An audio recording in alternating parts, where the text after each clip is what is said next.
Hello children. In an experiment, to determine the value of acceleration due to gravity g using a simple pendulum, the measured value of length of the pendulum is 31.4 centimeter known to 1 millimeter accuracy. See, observe the question. Length is in centimeter and accuracy is in millimeter. Pay attention. And the time period of 100 oscillations of the time pendulum is 112 seconds known to 0.01 seconds accuracy. We have to determine the accuracy in determining the value of g. We have to find out the accuracy of g value. So what all they gave? They gave the length of the pendulum as L is equal to 31.4 centimeter and they gave accuracy of length as 1 millimeter.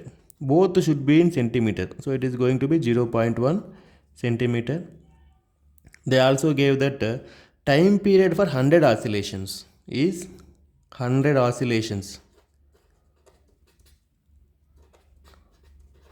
100 oscillations time period is 112 seconds.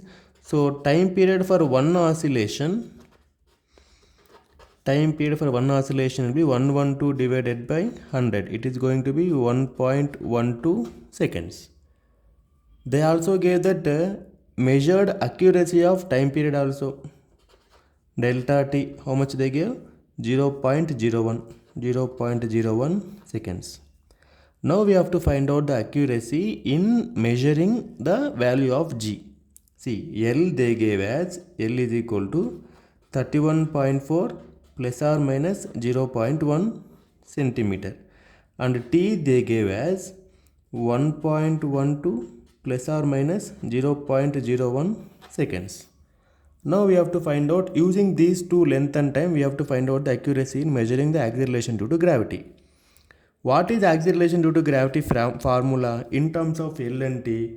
That will be 4 pi square into L divided by T square. 4 pi square into L divided by T square. 4 is a constant value, here nothing error will be there. Pi is also a constant, so no error in measuring pi also. Error will occur in measuring L and T only.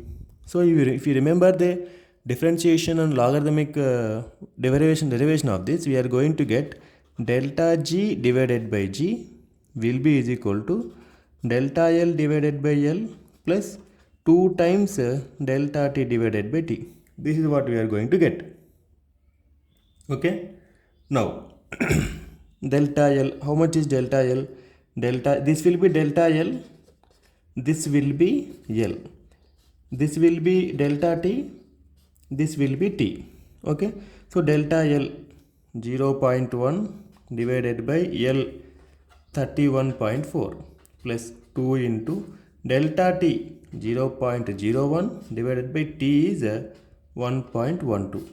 So you are going to get delta g divided by g is equal to, this value is going to be equal to 0.003 plus this value is going to be equal to 0.02.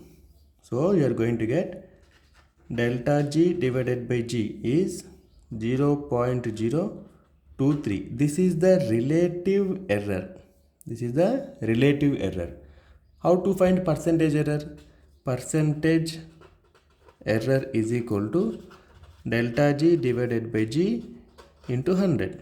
That is equal to 0.023 into 100. So it is going to be two digits will go away. It is going to be 2.3%. Okay. Thank you.